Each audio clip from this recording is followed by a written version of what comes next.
বিসমিল্লাহির রহমানির রহিম।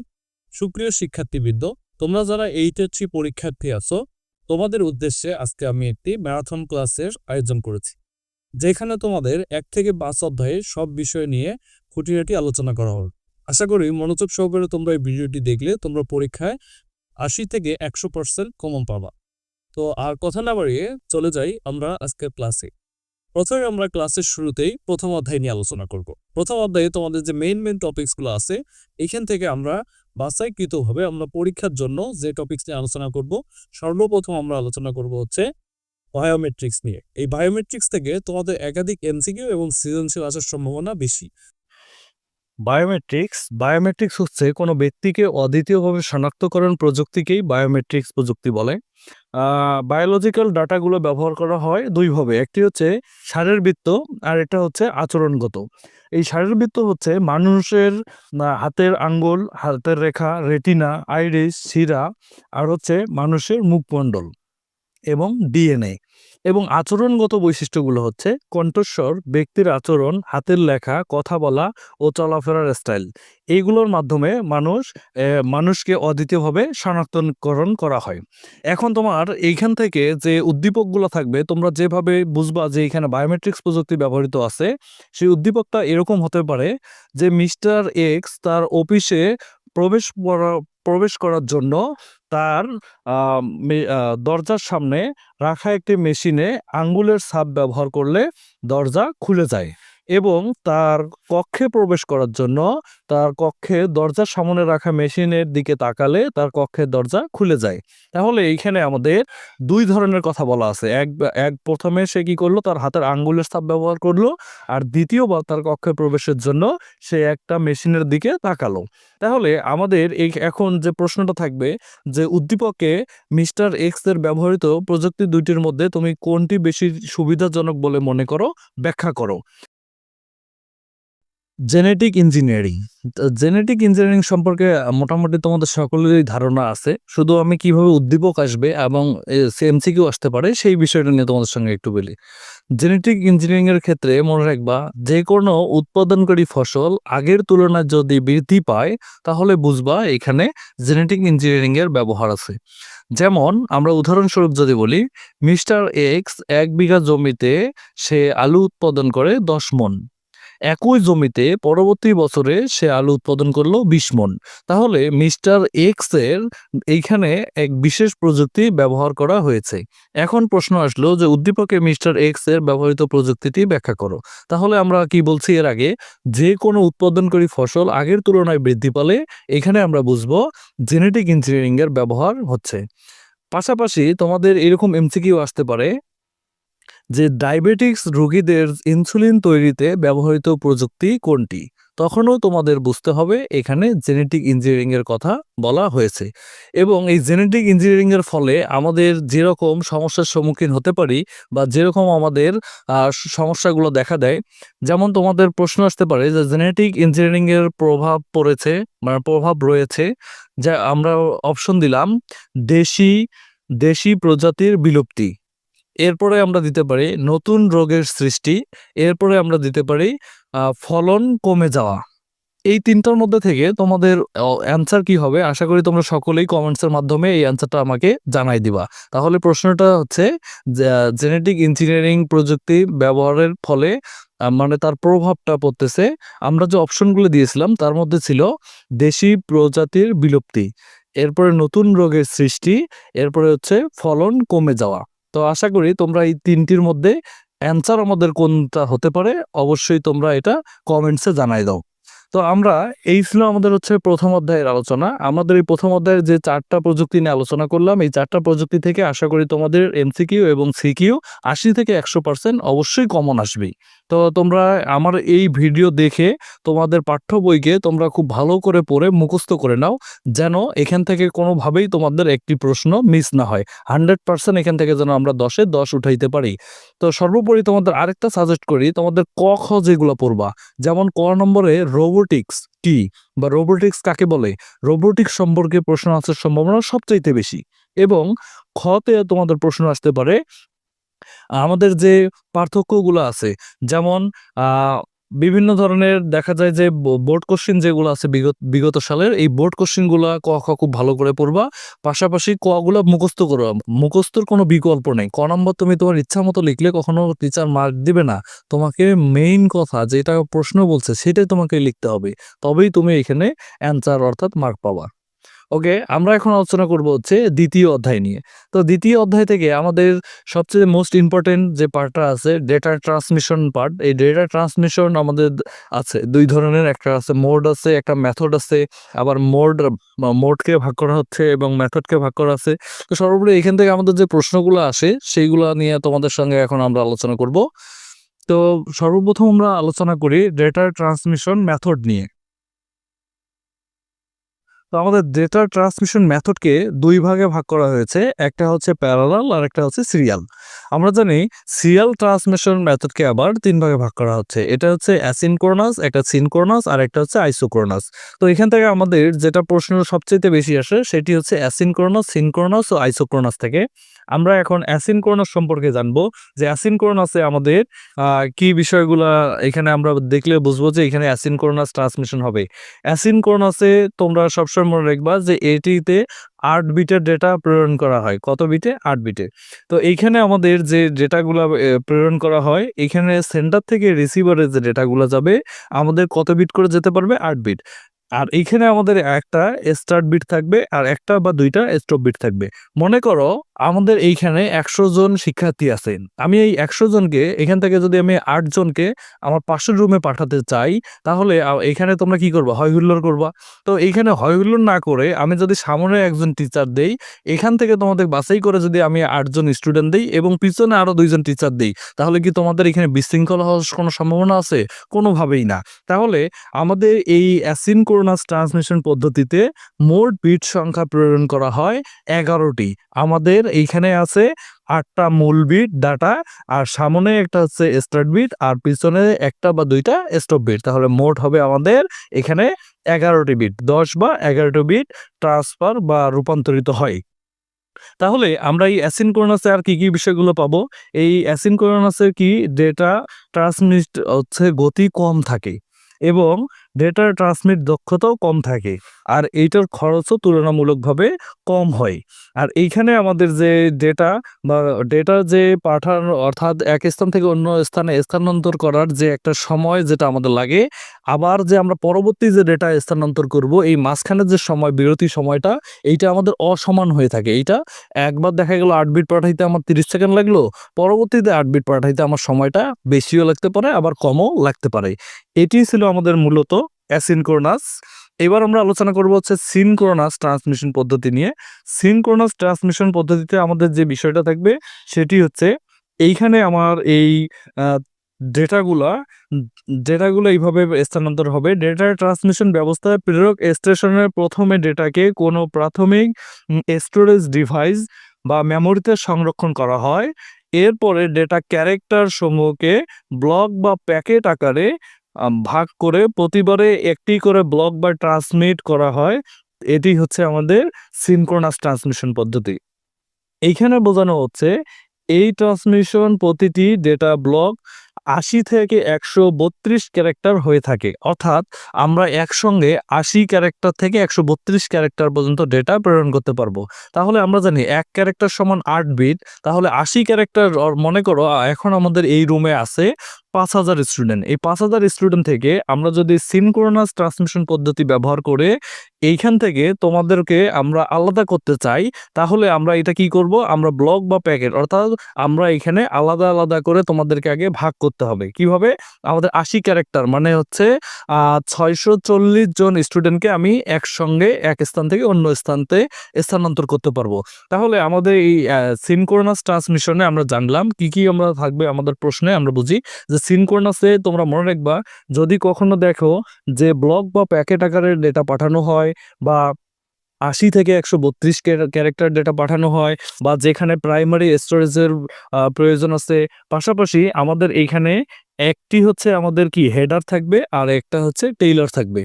আর আমাদের এই ডেটা ট্রান্সমিশন পদ্ধতিতে আমাদের যে বিরতি সময়টা, এইটা একটা হচ্ছে নির্দিষ্ট সময় থাকবে, অর্থাৎ সমান সময় থাকবে। তো আমাদের যদি এইখান থেকে মনে করো 1000 স্টুডেন্ট আছে, তার মধ্যে থেকে যদি আমি 80 ক্যারেক্টার অর্থাৎ হচ্ছে 640 জন স্টুডেন্টকে আমি স্থানান্তর করতে চাই, তাহলে তার জন্য কি আমাদের আলাদা একটা জায়গা নিতে হবে, অর্থাৎ একটা মেমোরির প্রয়োজন আছে। পাশাপাশি ওই স্টুডেন্টদেরকে যখন আমি কোনো কক্ষে পাঠাবো, তার জন্য কি তারা বিশৃঙ্খলা করতে পারে, এই জন্য সামনে কি আমি একটা হেডার এবং পিছনে একটা টেইলার অবস্থান করে দেবো। পাশাপাশি এইখানে মনে রাখবা যে এর যে বিরতি সময়, যখন আমি একটা প্যাকেট অন্য স্থানে স্থানান্তর করলাম, পরবর্তী প্যাকেটটা স্থানান্তর করতে গেলে আমার যে সময়টা, বিরতি সময়টা লাগবে, আর আরও একবার যে আমি যদি পাঠাইতে চাই, এই দুইটার সময় একই হবে। তাহলে আমরা এখানে বুঝতে পারলাম এই অ্যাসিনক্রোনাস এবং সিনক্রোনাসের মধ্যে যদি আমরা দুইটা পার্থক্য দেখি, তাহলে কি বলা যেতে পারে যে অ্যাসিনক্রোনাসের ক্ষেত্রে আমরা বলতে পারি যে যে ডেটা ট্রান্সমিশন সিস্টেমে প্রেরক হতে ডেটা গ্রাহককে ক্যারেক্টার বাই ক্যারেক্টার ট্রান্সমিট করা হয়, তাকে অ্যাসিনক্রোনাস ডেটা ট্রান্সমিশন বলা হয়। মানে এখানে ক্যারেক্টার বাই ক্যারেক্টার ডেটা প্রদান করা হয়। আর সিনক্রোনাসের ক্ষেত্রে কি বলা যায়, যে ডেটা ট্রান্সমিশন সিস্টেমে ডেটা সমূহকে ব্লক আকারে ভাগ করে প্রতিবার একটি করে ব্লক ট্রান্সমিট করা হয়, তাকে সিনক্রোনাস ট্রান্সমিশন পদ্ধতি বলে। আবার আমরা আরো একটা যদি উদাহরণ দেখি, এই অ্যাসিনক্রোনাসের ক্ষেত্রে অ্যাসিনক্রোনাসে বলা হয় এটি তুলনামূলক সস্তা, অর্থাৎ অ্যাসিনক্রোনাস এটি একটি তুলনামূলক সস্তা। আর সিনক্রোনাসের ক্ষেত্রে এটি তুলনামূলক ব্যয়বহুল। এরপরে আমরা আরো যদি এখানে দেখি যে পার্থক্য কি বলা যায়, যে তুলনামূলক আমাদের কি অ্যাসিনক্রোনাসের সময় বেশি লাগে ডেটা স্থানান্তর করতে, আর সিনক্রোনাসের ক্ষেত্রে এটি তুলনামূলক আমাদের কি সময় কম লাগে, কারণ এখানে আমরা একসঙ্গে অনেকগুলো ডেটা পাঠাতে পারি।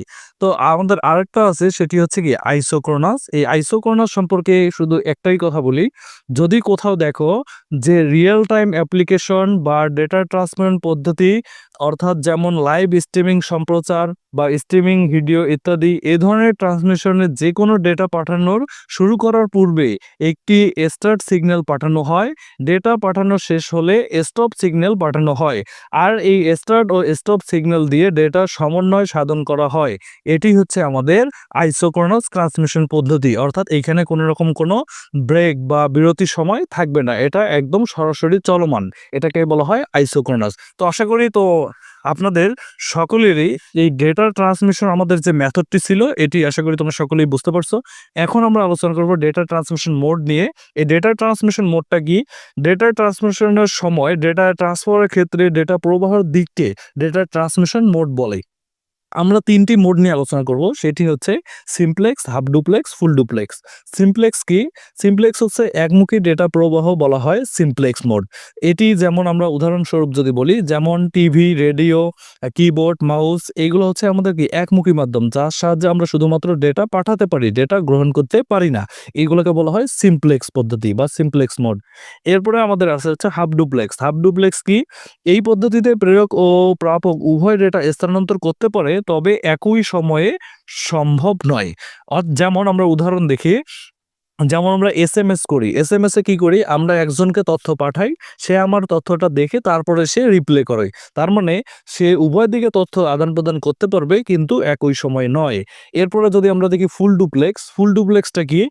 ফুল ডুপ্লেক্স হচ্ছে যে যে পদ্ধতিতে একই সময়ে উভয় দিকে তথ্য আদান প্রদান করা যায়, তাকে বলা হয় ফুল ডুপ্লেক্স। মানে একই সময় হবে এবং উভয় দিকে তথ্য আদান প্রদান করা যাবে।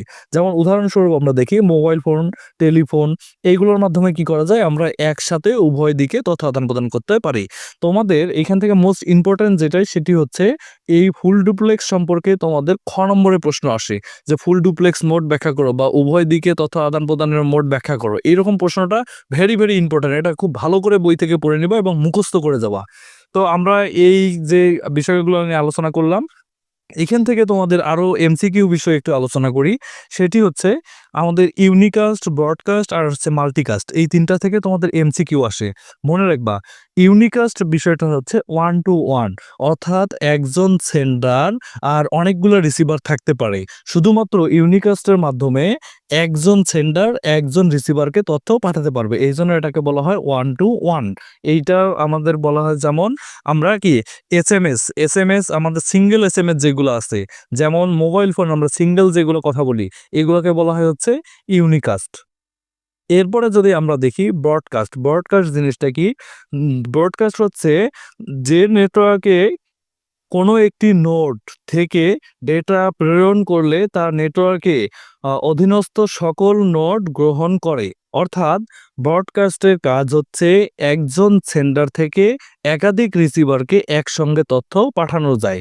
এই জন্য এটাকে বলা হয় 1 to all মোড বলা হয়। অর্থাৎ মনে করো আমি একজন সেন্ডার আর তোমরা এখানে আমার স্টুডেন্ট আছো 40 জন, তাহলে আমি হচ্ছে এখানে সেন্ডার আর তোমরা 40 জনে হচ্ছে আমার রিসিভার।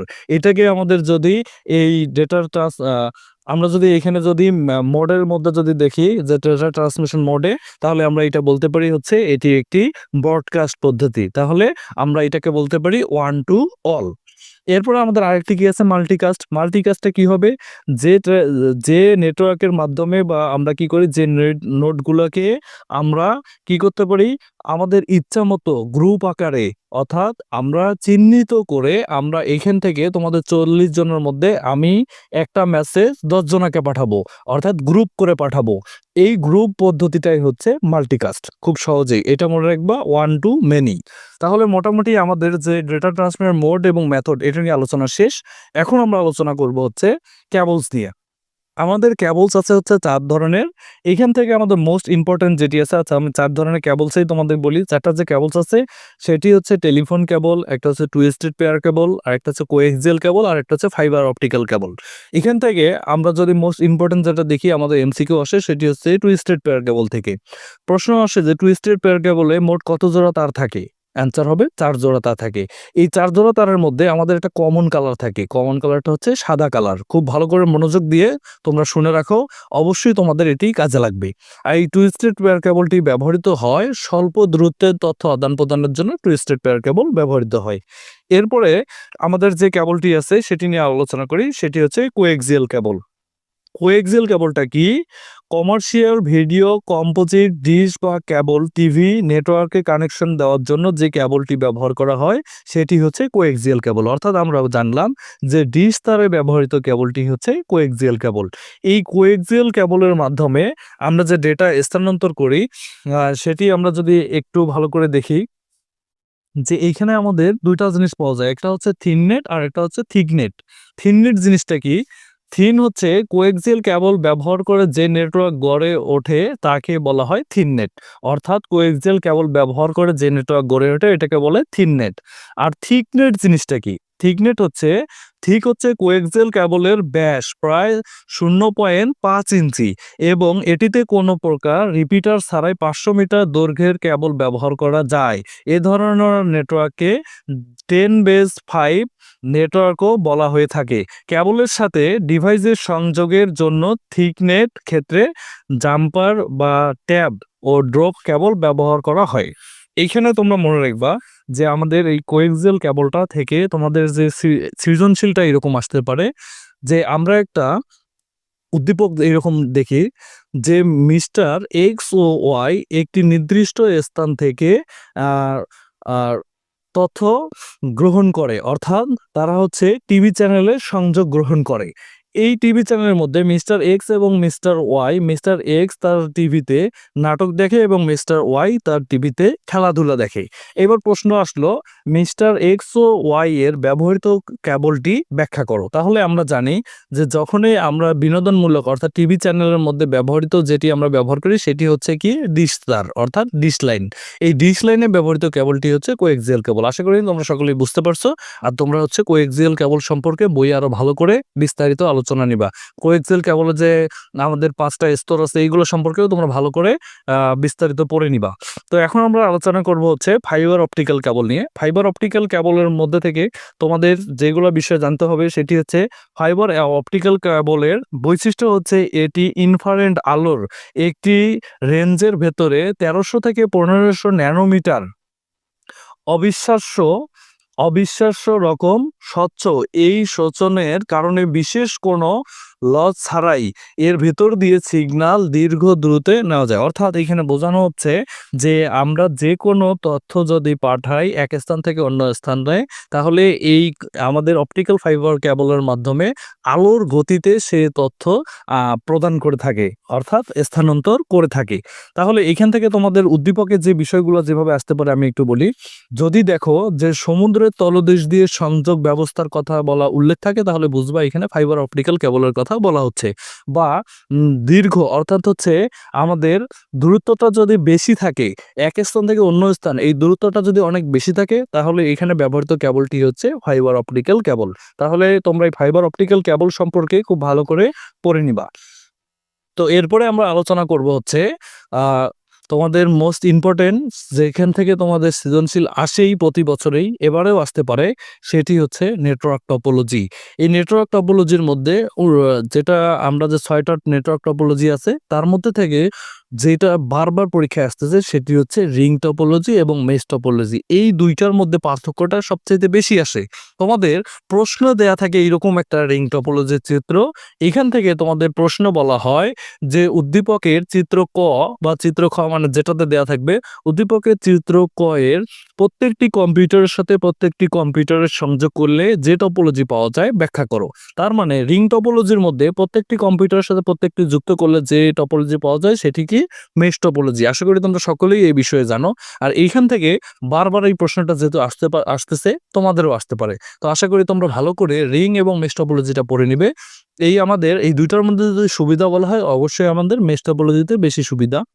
আবার মেশ টপোলজি থেকে একটা এমসিকিউ আসে, সেটি হচ্ছে মনে করো যে 13টি বা 11টি বা 17টি, যে কোনো যেটাই আমাদের প্রশ্ন আসুক না কেন, যদি প্রশ্ন আসে যে এইরকম যে 17টি মেশ টপোলজিতে 17টি নোটকে যুক্ত করতে কতটি তারের প্রয়োজন, এরকম যদি তারের সংখ্যা নির্ণয় করতে বলে, তাহলে আমরা এই সূত্রটি ব্যবহার করব। সূত্রটি কি? n × n-1/2। তাহলে আমি এই যে অঙ্কটা করে দিচ্ছি, তোমরা আসলেই খুব মনোযোগ সহকারে অঙ্কটা দেখো, তাহলে এরকম এমসিকিউ আসলে তোমরা সেকেন্ডের মধ্যেই অ্যান্সার করতে পারবা। তোমাদের ভিডিওটি কেমন লাগতেছে, ক্লাসগুলো কেমন লাগতেছে, অবশ্যই তোমরা কমেন্টসে জানাও। তোমাদের যদি কিছু জানার থাকে বা প্রশ্ন থাকে, অবশ্যই তোমরা কমেন্টস করো। তো এরপরে আমরা তৃতীয় অধ্যায় নিয়ে আলোচনা করব। তৃতীয় অধ্যায়ে আমাদের যে বিষয়গুলো আছে সেইগুলো দেখো যে তোমরা খুব সহজেই আগে থেকেই তৃতীয় অধ্যায়টা খুব ভালো করে আয়ত্ত করছো। আমাদের প্রথম অংশ যেটা আছে সংখ্যা পদ্ধতি, এখান থেকে আমাদের মোস্ট ইম্পর্টেন্ট ক নম্বরের জন্য প্রশ্ন হচ্ছে সংখ্যা পদ্ধতি কাকে বলে। তাহলে আমি বলতে চাচ্ছি যে সংখ্যা পদ্ধতি কি?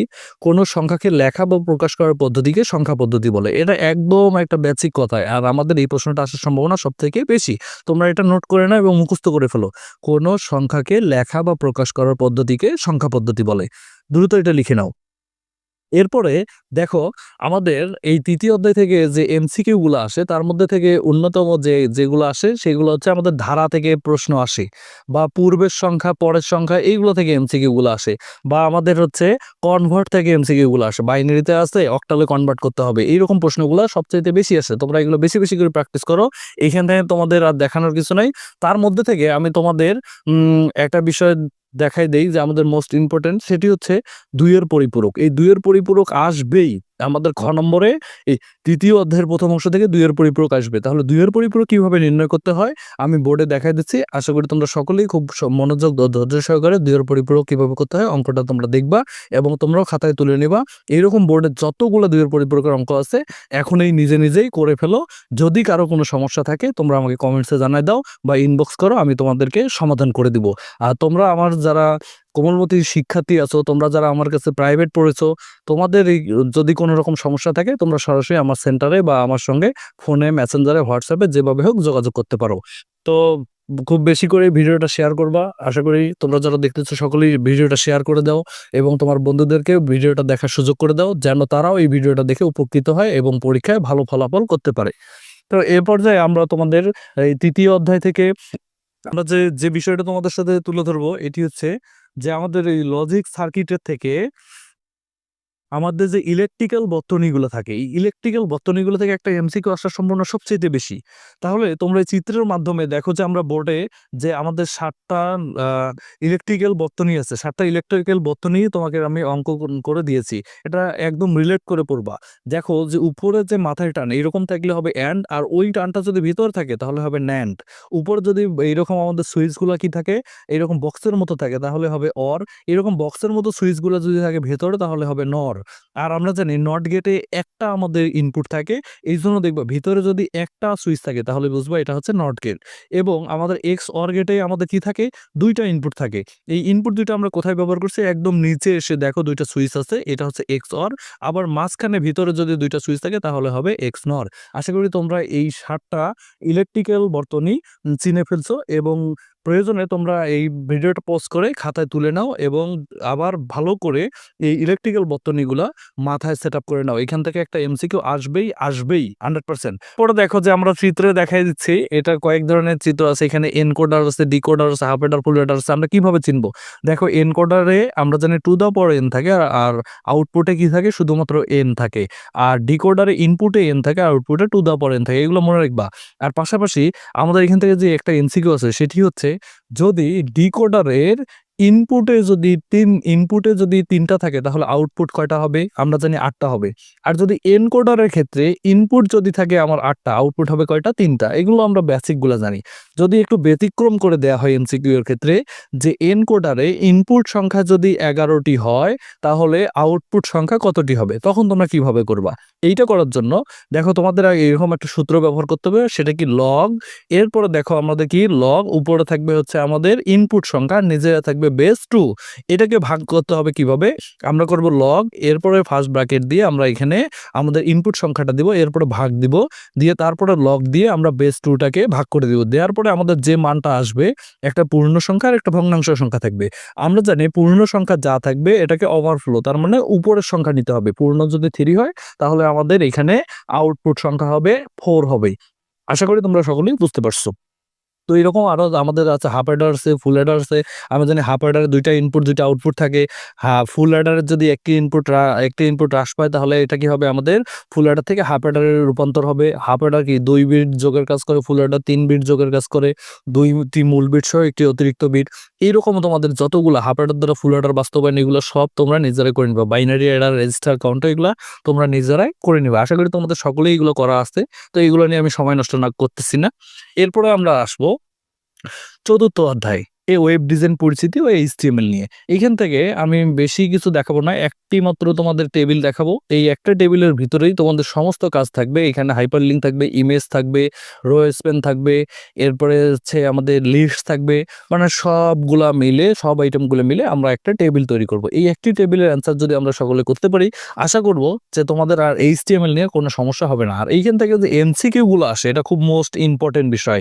এমসিকিউ এমসিকিউ আমরা কিভাবে পড়বো? এমসিকিউ যেমন আসতে পারে যে লিঙ্ক করার ট্যাগ কোনটি। আমরা জানি এ বা অ্যাঙ্কর ট্যাগকে বলা হয় লিঙ্ক করার ট্যাগ। এখানে তোমাদেরকে বিভ্রান্ত করার জন্য ওরা হার্ব দিতে পারে, এ দিতে পারে, বিআর দিতে পারে, এরকম আদার্স দিতে পারে। তো তোমরা মনে রাখবা লিঙ্ক করার ট্যাগ হচ্ছে এ। এরপরে আমরা যদি প্রশ্ন দেখি,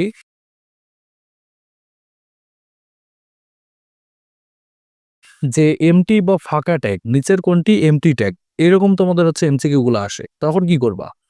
এমটি ট্যাগ হচ্ছে আমরা জানি 3টি, একটা হচ্ছে কি বিআর, একটা হচ্ছে এইচআর, আর একটা হচ্ছে আইএমজি। এই 3টাকে বলা হয় এমটি ট্যাগ। তো আশা করি তোমাদের এমটি ট্যাগ সম্পর্কে আসলে তোমরা পারবা। আর বাকি যত ট্যাগগুলো আছে এগুলোকে বলা হয় কন্টেইনার ট্যাগ। এগুলা কি ওপেনিং এবং ক্লোজিং আছে। তো তোমাদের এই বোর্ডে যে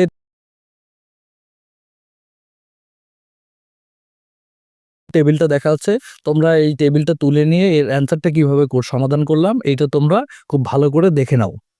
এরপরে আমরা যদি একটু পঞ্চম অধ্যায় নিয়ে আলোচনা করি, পঞ্চম অধ্যায়ে দেখো যে আমাদের সবচেয়ে এখান থেকে অ্যান্সার করা খুব সহজ। কেন? আমাদের উদ্দীপকেই দেয়া থাকবে যে কোনো একটা অংশ আমাদের বিপরীতটা করতে হবে।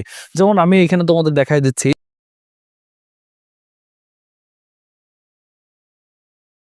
যে একটা ফর লুপ দিয়ে আমাদের একটা ধারা দেয়া আছে।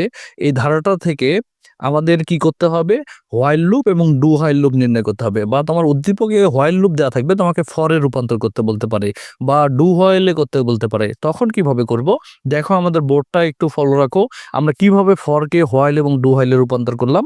তো আশা করি তোমরা সকলেই বুঝতে পারবা। তো আর কথা না বাড়িয়ে ভিডিওটা দ্রুত শেয়ার করে দাও। ভিডিওটা কেমন লাগলো সকলেই মন্তব্য করো। আশা করি তোমাদের সকলেই ভালো লাগছে। আজকে এই পর্যন্ত, সকলের সঙ্গে আবারও দেখা হবে। আর তোমরা যারা এইচএসসি 26 শিক্ষার্থী আছো, তোমাদের যদি আইসিটিতে কোনো রকম কোনো সমস্যা থাকে, তোমরা সরাসরি আমার সেন্টারে আসতে পারো বা আমার সঙ্গে মেসেঞ্জারে বা এই নক করতে পারো। আমি তোমাদের সর্বাত্মক সহযোগিতা করব। তো ধন্যবাদ সকলকে।